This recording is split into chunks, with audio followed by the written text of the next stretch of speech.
wasn't that long ago, we were fighting just to stay alive. But it's not like that anymore. We're building, growing. We're getting back a piece of who we used to be. How things were before all this.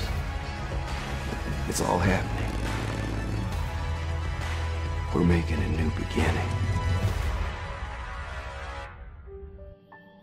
Hey guys, Kiwi here. In this video, I'll be breaking down and analyzing the new beginning promo trailer for Season 9 of The Walking Dead. Major warning of spoilers for everything in the show up to the Season 8 finale, and let's jump right into this. So this trailer mainly focuses on Rick Grimes and his journey throughout the zombie apocalypse as we're approaching his final episodes. As we jump through the clips of all the previous seasons, we get more or less the same dialogue that we hear Rick say at the beginning of the disucssing trailer that was released this summer. Also, why did they have to name this promo New Beginning? Because they literally just named the first trailer New Beginnings, so way to get rid of one letter and call it a day, but I digress. As the trailer continues, we get more than we've actually heard previously. Rick continues to say that we're getting back a piece of who we used to be, how things were before all of this. It's all happening, we're making a new beginning. So, continuing the theme of the New Beginning story arc, Rick is stating how they're closer than ever before to rebuilding civilization back to what it once was before the apocalypse. Also, considering the dialogue, I guess the name of the trailer does make sense, but then why name that first trailer so similar when it was pretty much all about Negan anyways? Whatever, let's go ahead and move on to the few new clips that were shown in this trailer.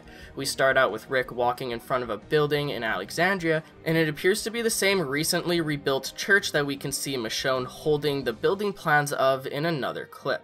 So as Rick walks in front of the church, he appears to be looking down at something, but what? What could have been placed in front of the church? Is he finding a letter or something along the lines of that, or is he just checking up on the watering system that they seem to have in place for their crops regarding those buckets on the poles? Moving on, I wanted to actually cut to near the end of the trailer where we can see Rick and Carol snooping through the dark together. This is significant because previously in the disucssing trailer, we saw Carol snooping around at nighttime all by herself, and then she appears to get jumped by one of the saviors that we've seen previously butting heads with everyone. The two main saviors that seem to be causing issues are named Jed and Justin, although I can't seem to remember which one is which. Anyways, there's the one that Daryl hits with a pot, and then there's the one that holds a knife to Carol's throat. Now previously we assumed that someone would confront this savior holding a knife to Carol's throat, but we weren't sure who, possibly maybe predicting Daryl, but that all being said, I assume that the person who will talk this situation down will be none other than Rick, as we now see this new clip of him walking behind Carol. So this season we've seen many examples of saviors and our main characters clashing as they try to live alongside each other, such as Daryl fighting that guy at the tent camp and hitting him with the pod, and then Henry appears to trip someone during the bridge construction, eventually causing a big fight as Aaron and Daryl butt heads against the troublemaker saviors once again. I'm unsure of what exactly causes each confrontation, probably something petty. In some situations the saviors are most likely in the wrong, but I can see Daryl going a little bit overboard along with Henry, as well as he's probably just trying to stand up for himself or someone else. Living alongside the saviors post-war is going to be one of the major conflicts this half season, as there appears to be constant fighting between the communities, along with some residents at the sanctuary still actually believing in Negan. If you want a more in-depth discussion regarding all of the different fights shown in the Comic-Con trailer, check out my video on that, and if you want to know more about the residents at the sanctuary still believing in Negan, check out my previous breakdown of the third promo trailer where I mainly discuss that subject.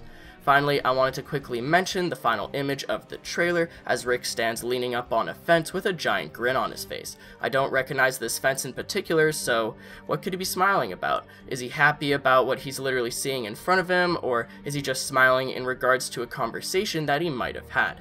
Either way, I love this shot of him looking all happy, and it just seems like a very fitting shot to end the trailer with.